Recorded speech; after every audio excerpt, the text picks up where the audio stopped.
Tira o fone. Dá um jeito, né? Tira esse fone daí. Ali embaixo. Isso, não foi. Que bom, né? Só Deus mesmo para estar cuidando de nós todo dia, né? Isso é bom. Que bom estarmos aqui. Quer o irmão Cláudio? Cláudio quer colocar lá, não? Não, fica aqui da mão, só mesmo para ouvir o som, ouvir o que vai se ensinar. E aí, mais tarde, a gente medita, né? Medita. Uhum. Então vamos orar? Vamos. Vamos para as músicas. Dois. Olha, Santo Deus, amado Pai, Deus soberano, Deus majestoso, Tu, Senhor Deus, que tem todo domínio, o controle está em Tuas mãos, e nós somos dependentes de Ti, Senhor Deus. Amém. Muito obrigado pelo privilégio, por Senhor nos dar de estarmos aqui, Senhor Deus. E nossas faculdades mentais boas, Senhor Deus, com saúde, nessa comunhão maravilhosa, Deus, na casa do Teu céu, Senhor Deus, com a sua esposa, a sua sogra, Senhor Deus. Muito obrigado, Senhor Deus, por a Tua palavra ser livre, Senhor Deus, e onde quer que nós chegamos, nós possamos falar dela, nos alimentarmos dela, pois Teu Filho Jesus Cristo disse que nem só de pão viverá o homem, mas de toda a palavra que procede da Tua boca. Estamos aqui, Senhor Deus, com o propósito de estarmos juntos, compartilhando, e nos alimentando, Senhor Deus, da Tua palavra. Que privilégio, Senhor Deus, o Senhor tem nos dado, que coisa boa, Senhor Deus. Só o Senhor para nos proporcionar grandes coisas. Te pedimos, Senhor, as Tuas bênçãos sobre essa casa, Senhor Deus. Toma de conta desse lar, essa família Tua, Senhor Deus. Toma de conta de cada pessoa, Senhor Deus, que aqui mora, Senhor Deus, Tu sabe. De cada um, Senhor, dos corações. Abençoa os nossos lares, Senhor Deus, pois o inimigo está querendo adentrar em nossos lares, Senhor Deus, e querer mexer com a família, Senhor Deus. Mas nós sabemos que o Senhor é nosso provedor, o Senhor cuida de nós, que possamos ter paciência, perseverança e confiarmos em Ti, Senhor Deus. Seja conosco nesse momento, receba nossas vidas, fala conosco através da Tua palavra, que Tu venha ser agradecido hoje e sempre. É o que nós pedimos, Senhor, te agradecemos. Em nome de Teu Filho amado, Jesus Cristo. Amém, Senhor. Amém.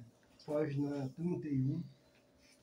Vamos declarar se aqui, ainda agora em silêncio. Né?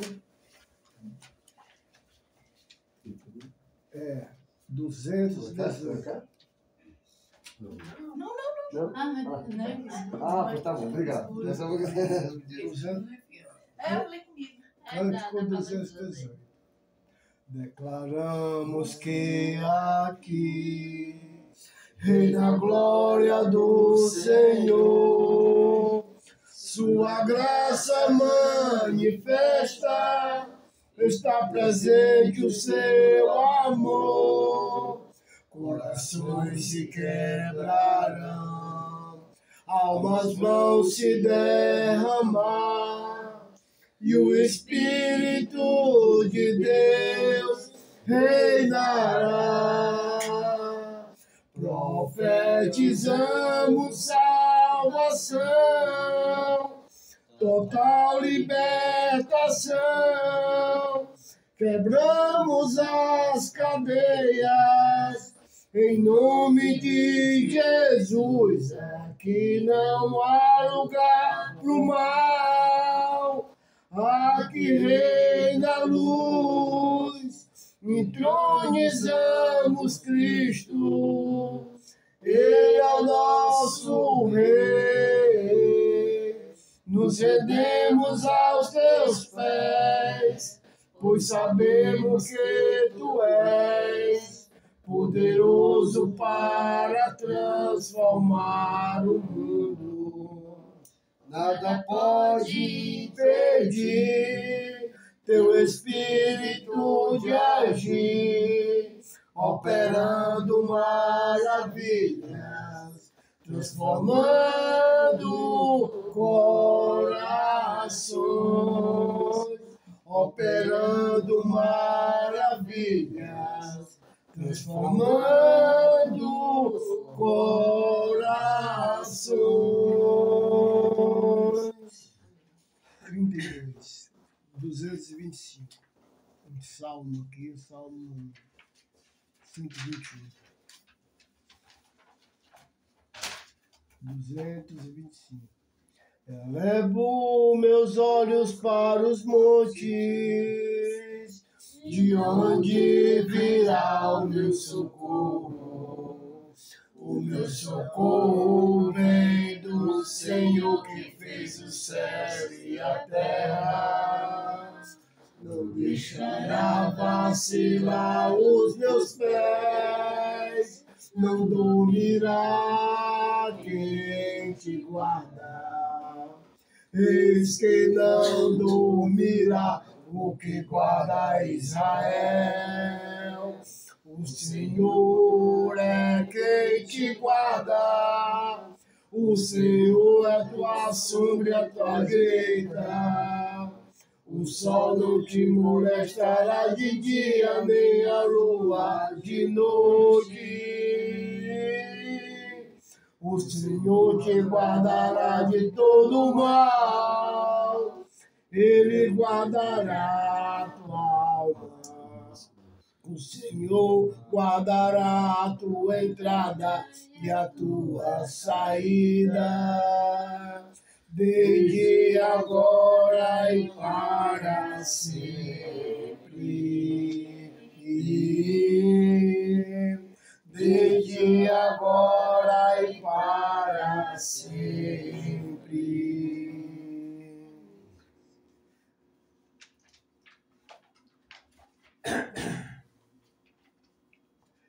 229. Amemos uns aos outros, pois o amor vem de Deus. Quem ama é filho de Deus e conhece Deus. Quem não o ama não o conhece, pois Deus é amor. Deus é amor. Deus é amor. Deus é amor. Deus é amor. Deus é amor. Deus é amor. Deus é amor. Fica à vontade. Irmão Antônio pediu para atenção uma passagem que ele leu em Romanos e chamou a atenção dele. Aí eu queria compartilhar com os irmãos para a gente juntos aprendermos, né? Então, o que ele me falou foi em Romanos 9. É o Bíblia. É o Bíblia. Foi, eu tava. É o Bíblia ali. Aqui, ó. Essa aqui, ó. Isso aí, letrinha, eu acho que não posso Ah, é a mãe. Aí ele colocar. É nem pensar. Romanos, capítulo 9. Essa aqui não é maior, não? Eu fico com essa. Ó, pronto. Maiorzinha, né? É. Romanos, pelo quanto o outro passou, é no 13. Ao 13. É, Romanos 13. pelo que o ano passou, acho que é esse aqui, desse que é mesmo. Romanos, capítulo 9, versículo 13.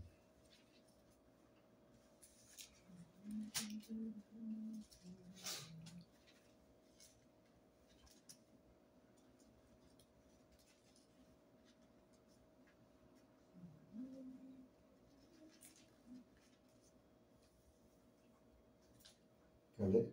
Romanos 9, versículo 13. É o 9, é o capítulo 9. Ah, não. O versículo é o 13.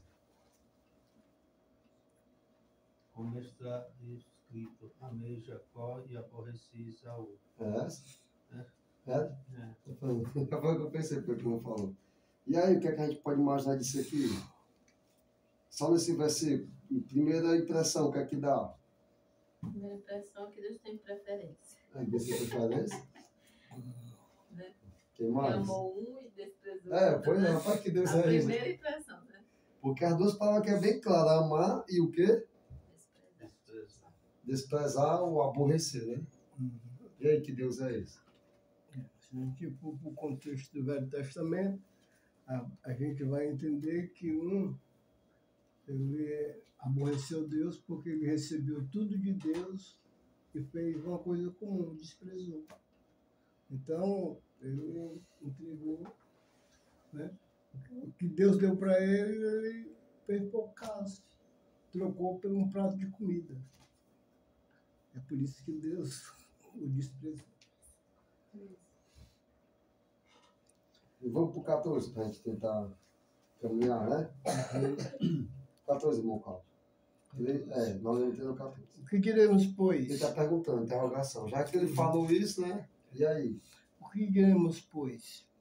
Há injustiça da parte de Deus? Injustiça, né? Injustiça da parte de Deus? Outra coisa. De modo nenhum, uma afirmação. Pronto. Então, a primeira impressão que dá, como a mãe falou, é que está Uhum. tendo aí uma acepção, uma salação, dizendo que ele está falando de Deus. Entendeu? Ó, Deus amou um e aborreceu o outro. Ele preferiu um e o outro ele Desprezar. desprezou. E aí, Paulo, que ele escreveu essa carta, como fica muito, como é que eu posso dizer, muito aberto, dá muita margem para falar de um Deus que Tem acepção de pessoas. tem acepção que não ama todos, e ele pergunta, e aí, está tendo injustiça da parte de Deus? Porque a primeira impressão é de que? De injustiça, né? Como é que pode? Deus dizendo que Deus ama um, e o que é que o outro fez de tão mal? Qual o problema que o outro tem? Uhum. E aí, o que é que a gente pode Eu- imaginar? Eu Que já é... dei a palhinha aí, vai em frente. Aí fica aquela história de você não ir atrás da verdade, né? Uhum. Porque Uhum. você abre as escrituras e lê isso aqui, eu já vi muita gente assim, mas a Bíblia se contradiz, Uhum. porque pega coisas assim, né, Uhum. soltas e faz aquela imagem. Mas a verdade em cima de um versículo, não vê o Isso, é. contexto geral, Não né? vai contexto, exatamente.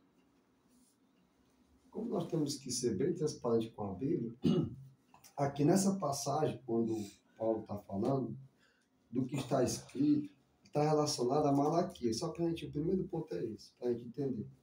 Lá em Malaquias 1, é bem pertinho de Mateus. Se você abrir Mateus, volta um pouquinho, Malaquias 1, 2, 3. A gente pode dar Malaquias 1, 2, 3.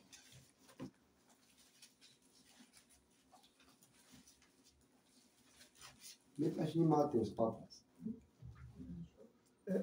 Não vou nem mexer, não. Tá bom, só a gente Ô, lê, né? Valentim. Malaquias É.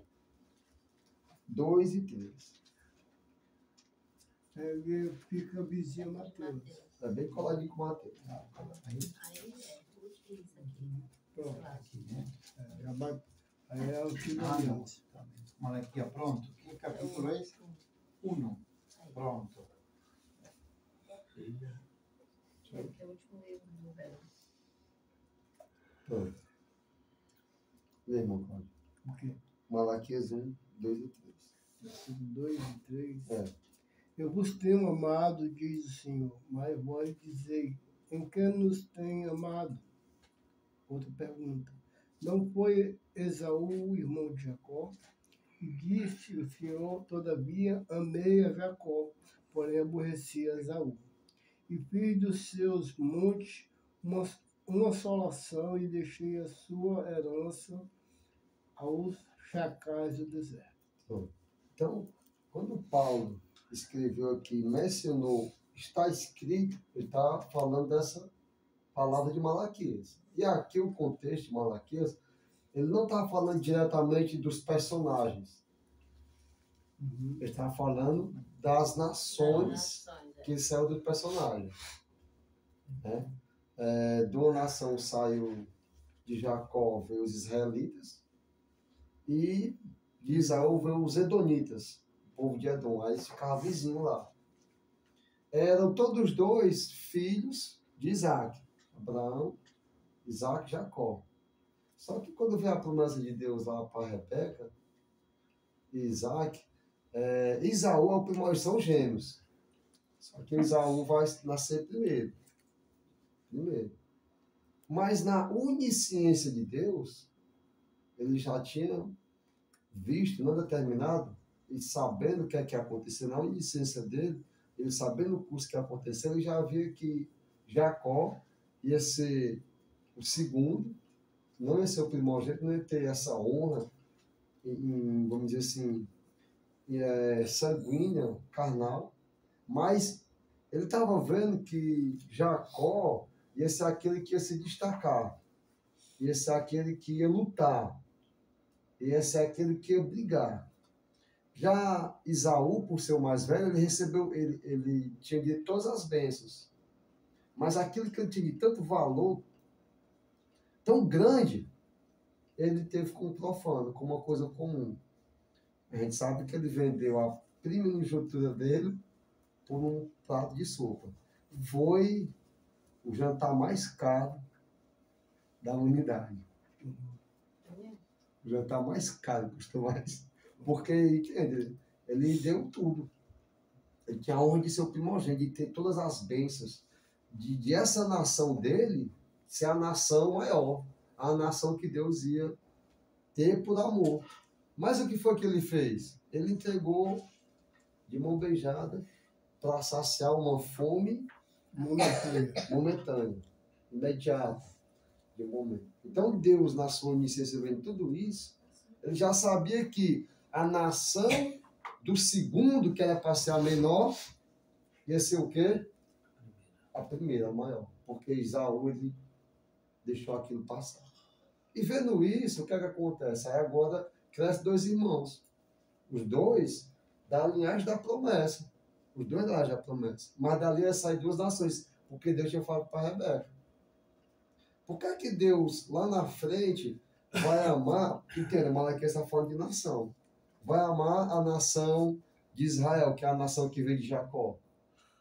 Porque era dessa nação, desse Jacó, que era trapaceiro, o nome de Jacó era trapaceiro, mas foi o homem que buscou a bênção de Deus. Ele roubou a bênção do irmão, mas quando ele se encontrou com o anjo, quando ele se encontrou com a divindade, o que foi que ele fez? Ele valorizou e brigou para aquela bênção agora completa, porque a que ele tinha lá tinha sido roubada com a mãe dele. Foi uma fraude. Mas ele acabou recebendo. Mas nós vemos Jacó, um homem que era trapaceiro, Deus muda o nome dele para Israel. Mas o homem que ia lutar pelas coisas o quê? Espirituais. Ele lutou com o anjo até o dia amanhecer, até o anjo ferir ele. Já o irmão dele, tendo tudo na mão, fez o quê? Entregou. Teve como profano. E aí dá aquela guerra. Sai da linhagem de Jacó a promessa de Deus, o povo de Deus, a herança de Deus. Já do outro sai outra nação, que estava vizinha, mas nunca buscou as coisas de Deus. Pelo contrário, os Edonitas, que é da nação de Isaú, eles sempre foram contra e rivais dos seus irmãos, porque eram nações vizinhas, e sempre, em vez de eles ajudar o irmão dele na nação vizinha, eles eram contra.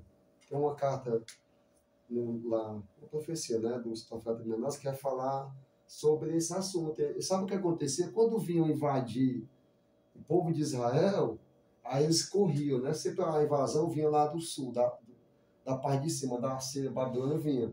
Aí o povo fugia, os israelitas, de Jacó. Aí eles passavam pelas terras de Edom, que era o descendente de Isaú. Era irmão deles. Em vez deles ajudar, o que eles faziam?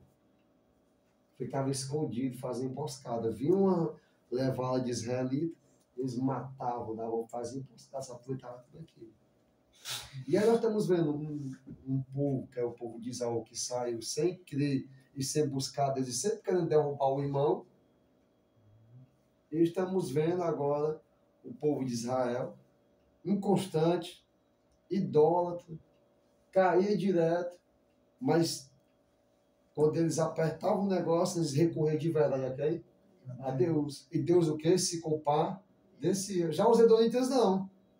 Eles se orgulhavam porque a casa deles era em cavernas altas, nas pedras. Eles se orgulhavam de não precisar de Deus. Já o povo de Israel estava lá, ruim e tudo, mas era um povo que sempre recorria de verdade a quem? Ao Senhor. E isso traz o amor de Deus para aquele povo, para a sua nação. O que é que está acontecendo aqui em Romanos? A igreja do Senhor estava lá em Roma. Imagina que era uma capital. Grande, muita gente. Dá para entender que as congregações, as reuniões, os grupos de irmãos que se reuniam lá, em casa, em qualquer lugar, principalmente nas casas, não era grupo pequeno só de família. Porque se fosse uma família de judeu, não tinha nenhum problema. Nós era judeu, fomos batizados em Cristo, estamos em Cristo. Ia ter problema? Mas qual era o problema? Via outra família para se congregar junto, e a outra família era de quem? Gentil. Aí vinha outra. Imagina quatro famílias ali, misturadas. Aí o que foi que começou a acontecer aqui? Os que eram judeus que estavam no mesmo grupo aqui, somos nós, diziam o quê? Se orgulhavam e diziam que eles eram de Cristo, mas com Um privilégio. um privilégio maior, porque eles eram justos, era deles a promessa, Deus estava com eles desde o princípio, era o povo de Deus, De sangue, né? de sangue, e de verdade era. Aí o gentil estava lá, né, discriminado, um pouco, aquele negócio todo, eles também não ficaram para trás, também começaram a se orgulhar de dizer o quê? Negativo. Vocês foram aqueles que abandonaram a promessa. Vocês não aceitaram. O que é que João fala? Veio para o que era dos seus, Mas os seus não mas receberam. os seus não receberam. Mas todo que receberam deu poder se tornar filho de Deus, sabe os que creem. Então, o gentil, dentro da igreja, começou também a se orgulhar, se sentindo o quê? Superior Ao judeu. aos irmãos judeus. E os judeus se sentindo superior. Aí Paulo vai tratar desse assunto aqui. Então é por isso que ele vai trazer esse questionamento, esse paralelo das duas nações, como se fosse agora nesse contexto, de dizer que Deus, ele sim vai amar sempre o povo dele. Então o que é que nós temos que fazer no meio de tudo isso? É desarmar os nossos orgulhos, a nossa vaidade, e a nossa prepotência de achar que eu sou mais justo do que o irmão, e eu estou na frente dele por algumas coisas, e eu me desarmar e me unificar, formar uma unidade. Porque estava tendo, dentro da congregação, das congregações lá, para dentro da igreja lá, esse tipo de problema. Um se orgulhando do outro. E aí Paulo vai trazer isso. É tanto que, agora vamos para o contexto. Tá dando para entender até aí? Tá tranquilo? Alguma dúvida?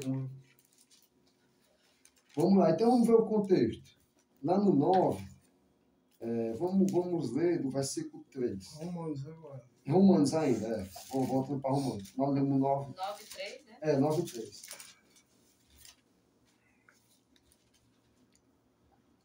É o 15, né? Não, nós lemos Quer o... repetir? Não, nós lemos o 13, agora vamos ler o contexto. Vamos ler antes, para ver o que está acontecendo, para entender tudo isso. Lemos o 13, que é o tema, agora vamos ler o contexto. Certo? Lê aí, irmão Antônio. Do 3 até o 5. 3, 5, Porque eu mesmo desejaria ser anatema, separado de Cristo, por amor de meu irmão, meu compatriota, segundo a carne. Sou israelita, pertencerei a Dossal e também a glória, as alianças e a legislação oculto as promessas dele. São patriarca e também dele descendente de Cristo, segundo a carne, o qual sobre todo Deus bendito para todo e sempre. Amém. Então, que privilégio, é verdade. Olha de onde é que vem tudo isso, as promessas do povo judeu, deles vinha o quê? Filho de adoção, vinha as leis, vinha o culto, deles vinha o quê? A promessa. E Cristo veio da onde? Deles. Desde o povo judeu. De onde é que veio a linhagem? Da descendência do povo judeu. Isso é a verdade. Mas ele está mostrando que Deus é sobre toda a carne.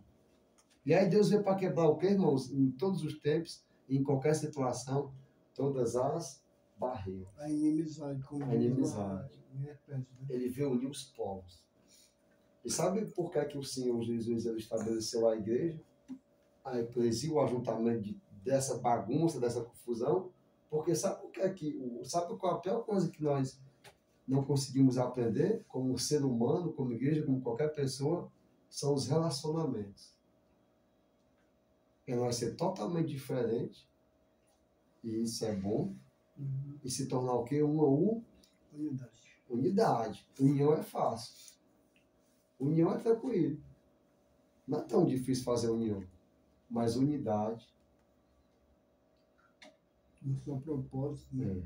Então, embora possa ter qualquer atitude, embora o outro seja mais justo que eu, o Cláudio e cada um de nós, mas se Deus nos ajuntou, nos uniu, para que isso aconteceu? Para que nós venhamos ser um corpo onde um levanta o outro, onde um cuida do outro. Não para se obedecer, não para um ter a sua defesa verdadeira e o outro também ter a sua para se defender, ou então às vezes o quê? Por competição. Porque chega um tempo que vira competição. Então, irmão, tudo isso está acontecendo aonde? É no mundo? É na igreja errada? É a igreja do Senhor. Isso é normal. Mas o que é que Deus quer fazer? Ele quer tratar isso. Ele quer mostrar que ele vai ter sim um escolhido, vai ter sim um preferido. Mas aí nós vamos ver. Agora, no versículo 6, irmão Marta, até o 9, de Romanos 9, do 6 ao 9. E não pensemos que a palavra de Deus falhou, porque nem todos os de Israel são de fato israelitas. Pronto, só que, rapaz, olha só, é muito pesado. Os israelitas, o judeu da igreja, estavam se orgulhando por algumas coisas, mas assim, peraí, não foi falta de palavra, não foi que Deus errou.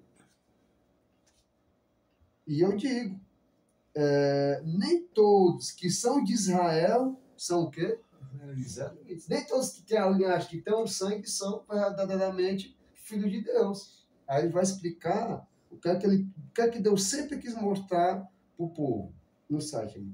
Nem por serem descendentes de Abraão são todos filhos. Bom, mais uma vez, nem por serem descendentes são filhos. E aí? Vai continuar. Pelo contrário, por meio de Isaque será chamada a sua descendência. Isto é, não são os filhos da carne que são filhos de Deus, mas os filhos da promessa é que são cotados como descendência. Porque a palavra da promessa é esta: por esse tempo voltarei e Sara terá um filho. Isso. Então, é isso que vai acontecer. Quem é que Deus vai amar? Porque ele trouxe lá de Esaú e Jacó. Quem é que Deus vai amar? Quem é o escolhido? Não é todos.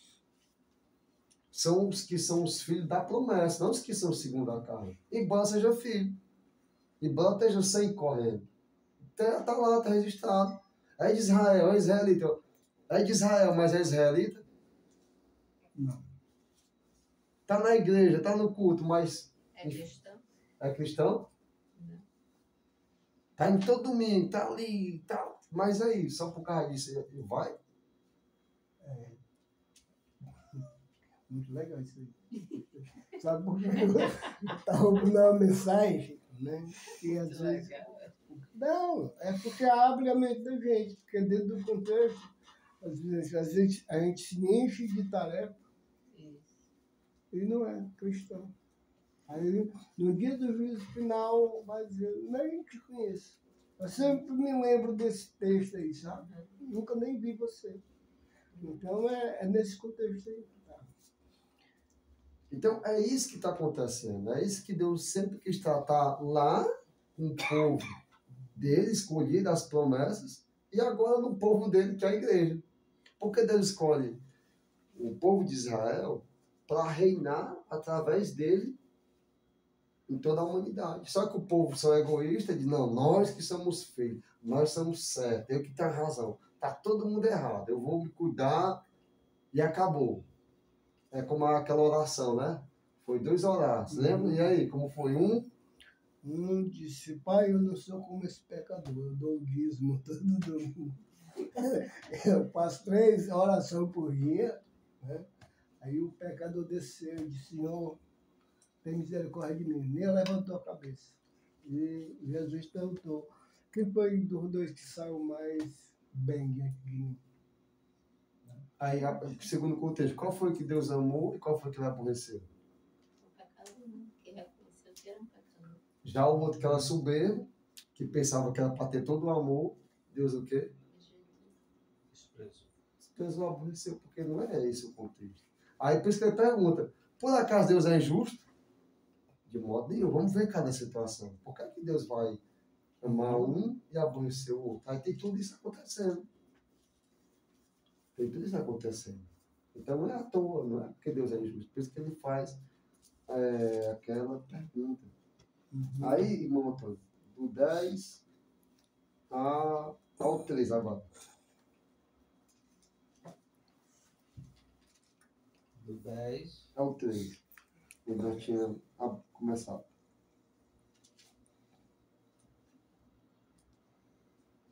E não somente esta, mas também Rebeca, quando recebeu de Isaac, nosso pai. Não somente esta, mas também Rebeca, que concebeu de Isaac, nosso pai.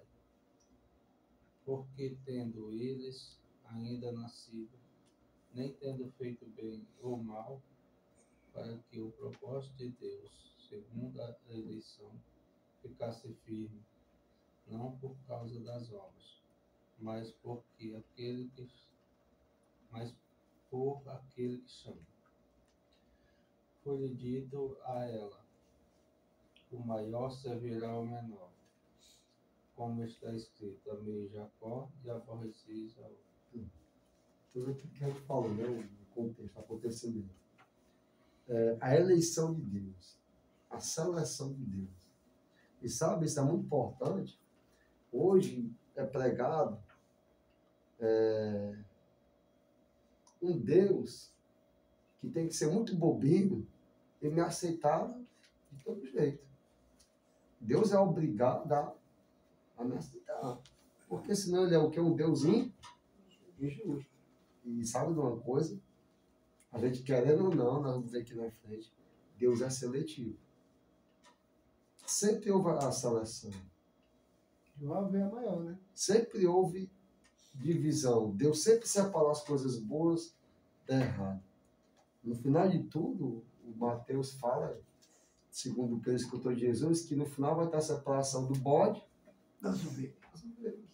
Aqui está mostrando o que Deus ama e o que Deus aborrece. Que a gente vai ver isso lá no início, né? Caim e Abel, né? E isso desde lá. Caim, Deus não aceitou a oferta dele. Então estão querendo formar um Deus que tem que aceitar todo mundo. E vamos pensar um pouco. Se fosse para aceitar todo mundo do jeito que todo mundo quer ser e não quer mudar, precisaria Cristo vir e morrer? O sacrifício de cara? Já que Deus tem que aceitar todo mundo do jeito que é, para que se vê a crucificação? Para que se vê tudo isso? Era só Deus entender, compreender o coração de cada um. Esse aqui é mais justo, nunca matou ninguém, legalzinho e tal. Para quê? Para que ia ter tudo isso? Sempre houve a seleção de Deus. A gente querendo ou não. Chamando Deus de injusto, dizendo que é errado, mas aí eu não sou tão mal. Não. No padrão de Deus é Ele que decide o grau do que é errado. Mas a gente faz o nosso grau. Não. Para mim, o que não vai ter salvação, que não ama Deus é o que mata, é o que rouba, é que tudo isso. Não. Aí você vai ver a seleção de Deus, ele é mais fino. O controle de qualidade de Deus é mais, não passa nada, é apurado. Ele olha tudo. Mas aos nossos moldes, nós somos espertos em nos justificar. E nos achamos o quê? Com direito de toda a herança. Porque eu sou filho de Deus. Deus tem que... Cadê o meu? Mas quando você vê a seleção de Deus, é muito minuciosa. É muito detalhada. E outra coisa, ele que dá o quê? O padrão. Nós formamos nossos padrões. Nós temos uma ideia do que... Mas quem é que dá o padrão? É Deus. Então nós temos que obedecer. Qual é o teu padrão? Qual é? Como é que funciona? Porque Deus sempre vai amar um e aborrecer o outro. Aí onde é que eu vou querer me encaixar? Qual é a chance que Deus está me dando? É para eu me encaixar naqueles que são filhos da promessa. Não está sempre me justificando que sou filho segundo a carne, que sou israelita, e que estou na igreja de Cristo, e que estou na igreja, e que eu sou cristão, que sou um bom cidadão, que Deus tem que me entender. É porque... E aí? Então você vai... Olha o que ele vai dizer aqui. Agora, no versículo, Ivone, 14 ao 16. Do 9? Do 9, estamos no 9, de Romanos. Será que Deus estava sendo injusto? Claro que não. Deus disse a Moisés: terei misericórdia de quem eu quiser ter misericórdia, e me compadecerei de quem eu quiser me compadecer. Assim, as misericórdias de Deus não são dadas só porque alguém decide recebê-la. Outro trabalhador arduamente para consegui-las. São dadas porque Deus tem misericórdia de quem Ele quer ter. Olha só, e aí? De 14 a 16. É Romanos. E aí, quem somos nós para estar dizendo para Deus como é que Ele tem que nos aceitar? De quem é que Ele tem que se compadecer? Parece que nós estamos falando de um Deus que ninguém conhece hoje, né? Porque o Deus que todo mundo quer hoje é o Deus que tem que me entender. Deus tem que... Deus, peraí, não é assim não. E o que é que ele está dizendo? O que é que ele está afirmando? É Deus que dá o padrão. É Deus que diz porque ele tem e porque ele faz. E como ele faz. Porque se fosse nas nossas mãos, nós já fazemos, né? O nosso padrão. Mas como é Deus que seleciona, Deus que vai estar sempre dividindo o joio do trigo, o bode das ovelhas, os filhos da carne, os filhos da promessa. Então, eu que tenho que buscar me aprimorar e aprender, segundo o que esse padrão. Esse Deus. Que as pessoas querem dizer, quando olham para esse Deus que está aqui na Bíblia, que é o Deus o quê? Injusto. Um Deus injusto. É interessante, no versículo 17, o que é que ele vai dizer?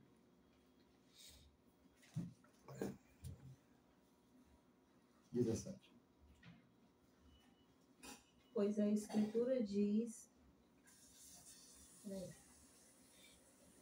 Pois a Escritura diz ao Faraó, rei do Egito: mas conservei a sua vida para mostrar-lhe o meu poder e para anunciar o meu nome em toda a terra. 18.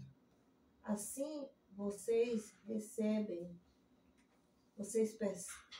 percebem que Deus tem misericórdia de quem Ele quer e faz que outros se recusem a ouvi-lo. Rapaz, que Deus é esse? Não parece Deus que a gente sempre ouviu falar, não, né? Deus mudou? Ele está sempre aqui. Sempre teve o jeito dele. Mas as pessoas que no passado tempo vão formando um Deus segundo os seus moldes, o seu padrão. E o Deus que a Escritura nos revela é um Deus que tem o controle. Ele que governa. Ele que diz o que é que ele vai aceitar e como ele vai aceitar. E que Deus é esse que endurece o coração do outro? Que Deus é esse que se compadece de que ele quer? Mas qual é o querer de Deus? De quem é que Deus se compadece? Será que é só por opinião dele? Por birra? Por orgulho? Não. Se nós vamos olhar à luz das Escrituras, aquele que ele quer é aquele que ele sempre falou. A Bíblia diz que Deus não... Como é que eu posso dizer? Deus, um coração contrito, Deus não rejeita. Vamos abrir em Salmo, segundo Romanos, Salmo 51, 17. Salmo. Estava pensando também em Ezequiel, né? 18, 20. Acho que é Salmo 51, 17.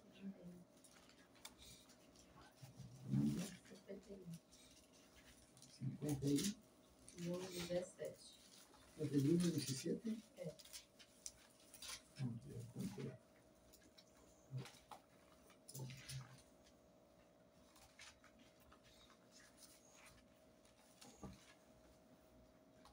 Salmo. Vamos pode ler? Posso. Sacrifício agradável a Deus é o espírito quebrantado, coração quebrantado e contrito. Não desprezarás, ó Deus. Quem é que Deus quer? Vamos lá. Quem é que Deus quer ter misericórdia? Aqueles que estão arrependidos. Contrito, no arrependimento. Isso. Deus quer, mas não é por opinião. Ele já selecionou, ele já disse como é. Ele já disse quem é aqueles que ele vai amar. Ele tem misericórdia de quem ele quer. Mas segundo a sua palavra. Qual é o que ele quer aqui que está em Salmo? É o de coração contrito. Deus o que não? Deus não despreza, Deus não aborrece. Mas lá ele rejeitou quem? Esaú. E amou quem?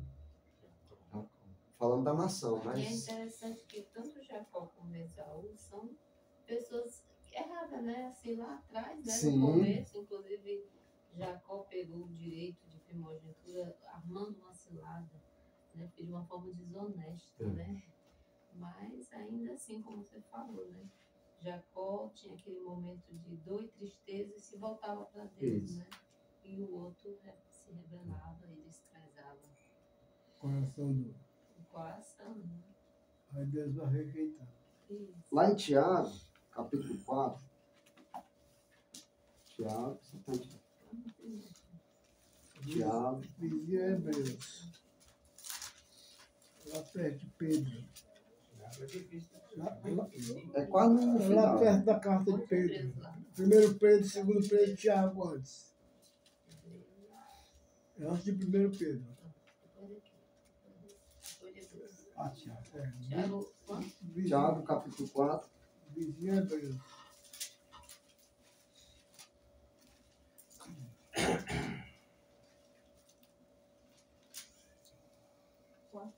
quatro.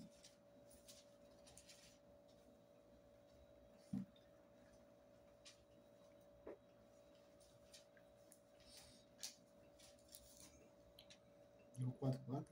4, 6.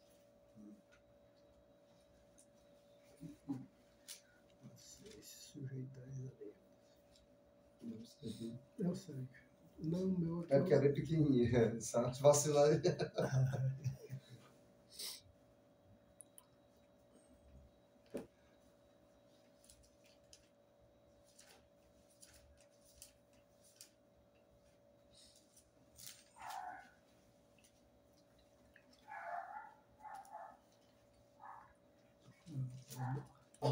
A voz do Valentino, do meu cachorro. Mesma voz. Pode ler, Lúcio, pai? Qual é o O 6, capítulo 4, versículo 6. 6. Mas ele nos dá cada vez mais graça. Por isso diz, Deus resiste aos soberbos, mas dá graça aos humildes.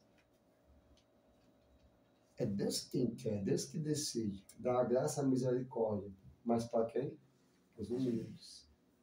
Os contritos de coração. Não é porque é a opinião de Deus.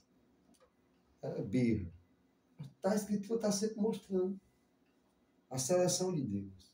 Aos soberbos, ele o quê? Resiste. A Faraó, ele fez com que Faraó continuasse Fazendo mal. maldade. fazendo maldade. Mas aquele que é humilde, a irmã Marta falou bem, Jacó, no primeiro momento, era a pior pessoa para ser mesmo considerado um cidadão. Jacó, no tempo dele, sem escrúpulo, trapaceiro, ambicioso, mentiroso. Até o nome dele leva essas bases. Jacó, Uhum. Enrolando. enrolão. Está lá na história. Está lá na história. Mas você vê com o tempo um Jacó humilde, que tinha roubado a bênção, mas depois ele briga pela bênção verdadeira. Tenta fazer a paz com o irmão, né? Um homem que está tendo diálogo com Deus. Um homem que vai passando por mudança, porque ele é humilde. Ele se deixa ser transformado. Mas a primeiro momento, Jacó, rapaz, quem quer confiar no nome desse? Mas vai Deus e muda até o nome dele. Israel. Nós vemos um Jacó sem, aos nossos olhos, sem nenhuma condição de ser apto às coisas de Deus. E aí? Não é? Foi a opinião de Deus. Não foi porque ele... Eu não vou gostar muito de Israel. Deus estava vendo tudo, ele deixou tudo acontecer. E nesse acontecimento, no desenrolar de tudo isso, nós estamos vendo pessoas que são transformadas. No desenrolar da humanidade, nós estamos vendo hoje a igreja do Senhor, no meio de pessoas ex-prostitutos, ex-bêbados, ex-mentirosos, ex-desenrolão, ex-tudo. Ex-assassino. E ainda com um pouquinho aqui, não totalmente ex, mas que às vezes está disposto a o quê? Mudar. A mudar. Ao ser humilde. A ter um coração contrito que quando for orar, Senhor, não sou digno. Quando Deus olha para as orações, Ele dá graça a um. E o orgulhoso, ele o quê? Rejeita. Resiste. Não consegue aceitar. Até os dois ladrões na cruz, né? Tem até os ladrões. Graças. Então, o que é que nós estamos vendo? Um Deus que faz o quê? Seleção. Um Deus que faz sim, mas no controle de qualidade. Ó, haja ver. Jesus sempre estava ali. Jesus, quando ele veio, no tempo lá para Israel, tinha os fariseus, os escribas, os zelotes, os ascendentes. Jesus ele não se associou a nenhuma religião. Ele não procurou nem o fariseu para... Mas onde é que ele foi buscar? Onde é que ele foi atrás? Zebulon, onde tinha o quê? Trevas. E a luz chegou nas trevas. Quem foi que ele recebeu? Quem foi que ele acolheu? Os humildes. E os soberbos estavam lá no patamar deles. Claro, se o soberbo daquele quisesse arrependimento e se voltar, sim, é a vontade de Deus sempre. Não foi o caso do batismo que João Batista disse: quem foi que me ensinou a fugir da ira vindosa? Raça de víbora. Procurar e produzir fruto de arrependimento. Pronto. No momento que acontece o fruto de arrependimento, Deus está aqui. Você vê Jesus. Quantas vezes Jesus ele alimentou o quê? Multidões, não foi? Quantas vezes Jesus estava ali no meio do povo. Mas quando chega a última Páscoa, onde ele estabelece a ceia do Senhor, ele fez para todo o povo? Só para os dois. Por Deus. Reservado. Inclusive, na última cena, aquela multidão que quis fazer dele rei, né? Ao contrário disso, desse esse Deus que aceita todo mundo, do jeito que todo mundo quer vir, ele deu como uma mensagem que todo mundo foi embora, né? Então a gente vê Jesus ali fazendo a seleção dos 12, que é onde ele vai instituir, ele vai comemorar a Páscoa antiga, e ali ele vai instituir o quê? A sua ceia, porque é a ceia de quem? Do Senhor. Então ele está dizendo ali que aquilo ali é uma coisa que vai servir, vai ter função para aqueles que confiam naquilo, aqueles que estão com ele. Mesmo que se os outros fossem participar, sem querer, a multidão, e aí? Ia servir de alguma coisa? Porque lá na frente ele vai dizer que aquele que come bebe dignamente, como bebe para a sua própria nação.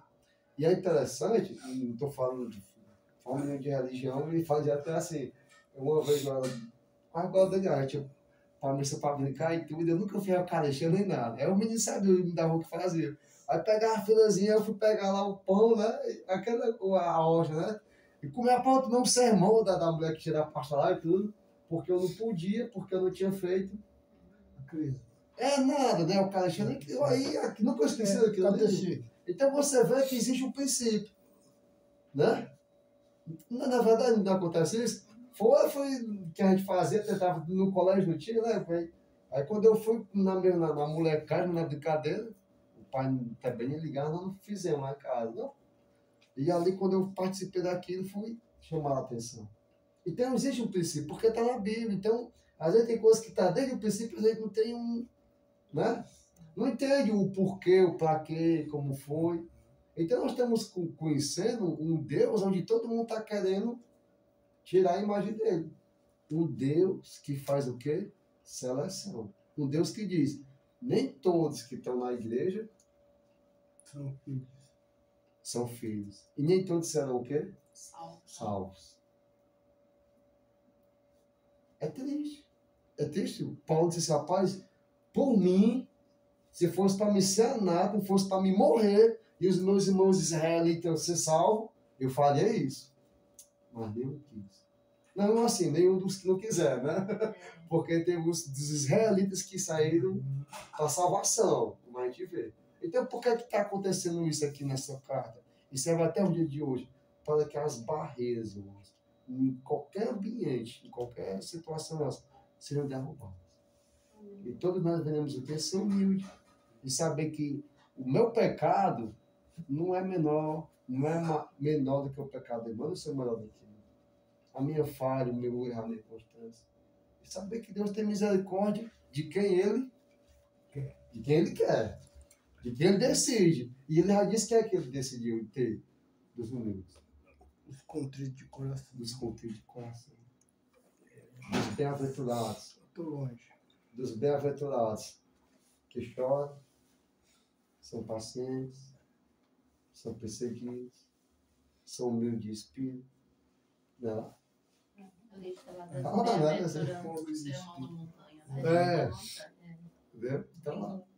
Lindo. E Jesus sempre disse, ó, esse aí é bem-aventurado. Porque você vai perder no mundo. Vai perder tudo. Mas ele tem um galardão no céu. Então, Deus é um Deus seletivo. Um Deus que ama quem Ele quer e aborrece quem Ele quer. Porque Ele já deu a decisão. E nós vimos, nós conhecemos. Não é pela opinião de Deus, não é birra. É porque o que é soberbo, o que acha que não precisa de Deus, que já está certo, está completo, e do meu jeito está bom, vai ser difícil.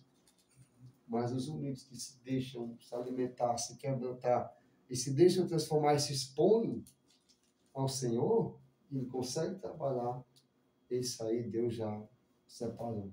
Deus já amou e ama. E é que a gente vê que Deus ele ama através do Filho. Né? Quem rejeita o Filho está rejeitando Deus. Né? Deus amou o mundo de tal maneira que desse único Filho. Aí é a separação, né? Para todo que nele crê não pereça, mas tenha vida eterna. Aí Jesus também, lá no capítulo 14, ele diz, eu sou o caminho, sou a verdade, sou a vida, ninguém vai chegar ao meu Pai se não passar por mim. Então essa é a separação. Se a gente rejeitar Jesus, ele vai endurecer nosso coração. Não, isso é só o primeiro ponto do batismo, né? Mas o rejeitar, deixar ele trabalhar na nossa vida, fica, não, tá bom, vai me servir, sabe? Mas eu vou te, mais tarde, me servir. Amém? Deu para entender? Deus. Boa como tá? Não, muito bom. E graças a Deus. Deus está me mostrando como eu sou ruim. Quanto tempo temos que melhorar? 30 anos de ruim ainda não melhorei. Que Deus seja louvado. O Montenó.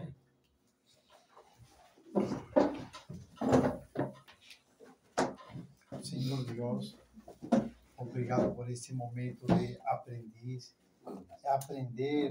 é nosso prazer, escutar a palavra de Deus, sempre fortalece a nós. Com certeza, todo o que escutamos hoje, nós vamos dormir muito melhor que ontem, porque Deus abençoa a quem escuta a palavra de Deus e faz bem.